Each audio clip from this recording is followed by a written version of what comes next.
Let's talk about karma. I believe that most law of assumption coaches would not go there, not talk about karma, but this channel is a little bit different. And I give you 4 ways of how karma is created. But first, let's talk about what karma is. Oh, my love, Janine, I'm helpless for your smile. Well, in my opinion, it has nothing to do with the other person. And even long before I learned about living in a holographic universe, the law of assumption, I specialized on karma. I'm a psychic and I have been reading people's tarot cards, and karma was actually something I did specialize on. I found out that we hardly ever have, let's say, karma with the other person.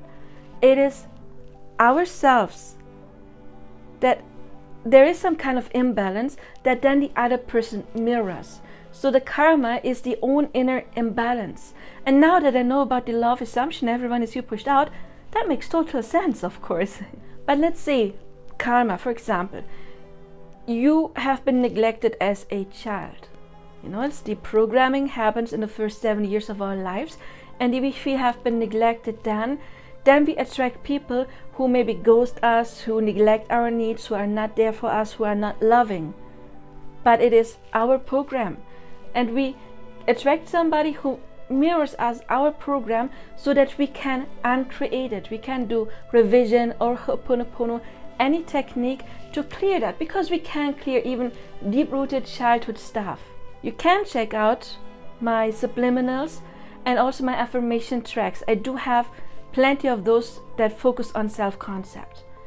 And many of those even have some kind of revision in it, like I am and I always have been the person who has been loved or respected. So karma is not the other person, it's our own inner stuff, and then we attract mirrors. However, it can be a little bit different. Let's say you always felt disrespected, and then the feeling of disrespect is what's active within you, and then you may attract a spouse, a boyfriend, girlfriend, date, whoever, and they disrespect you maybe by, I don't know, they're rude, for example.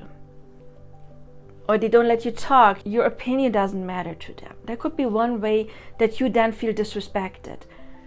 And then you may attract another person and let's say they cheat, and again you feel disrespected. So disrespect doesn't always have to show itself with the same face. It can be a little bit different.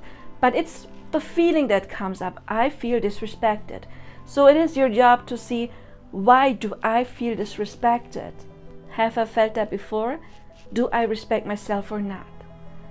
So that is karma. It is something unhealed, unaware within ourselves, then that gets mirrored back, and often over and over and over again, and with one person and then the next and the next and the next. And that is what we call a karmic cycle.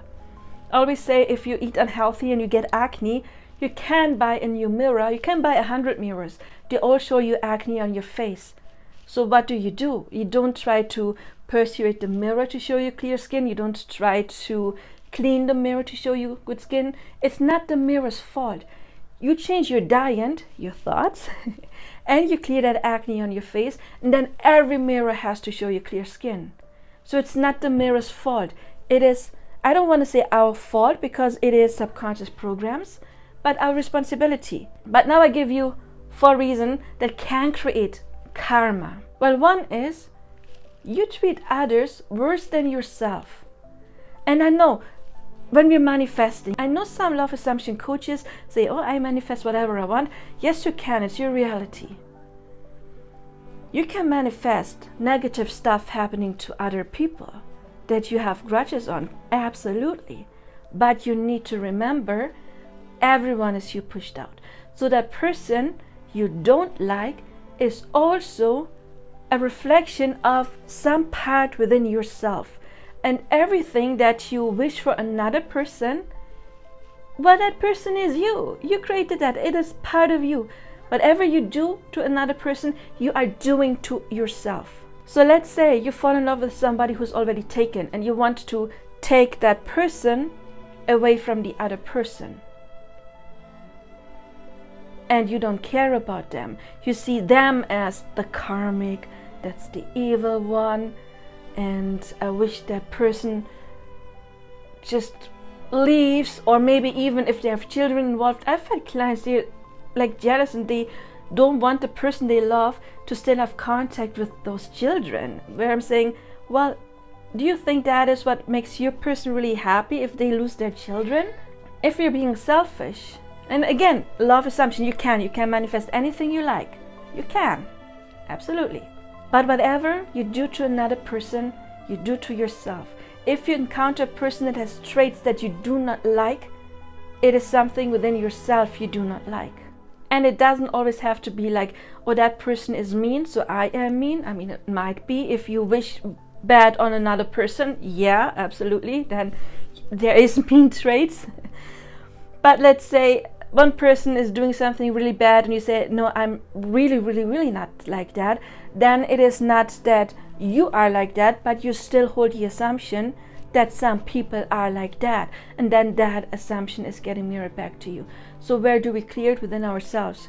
We would manifest something like, everybody in my surrounding always means well with me, for example.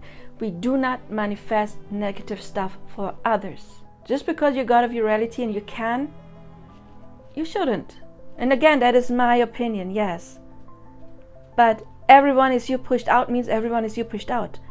Even the nasty people, even the mean people, even that one person you really don't like is you pushed out. So if you treat others worse than you would treat yourself, or you would wish stuff upon them that you would not wish upon yourself, you are still wishing it upon yourself because they are you.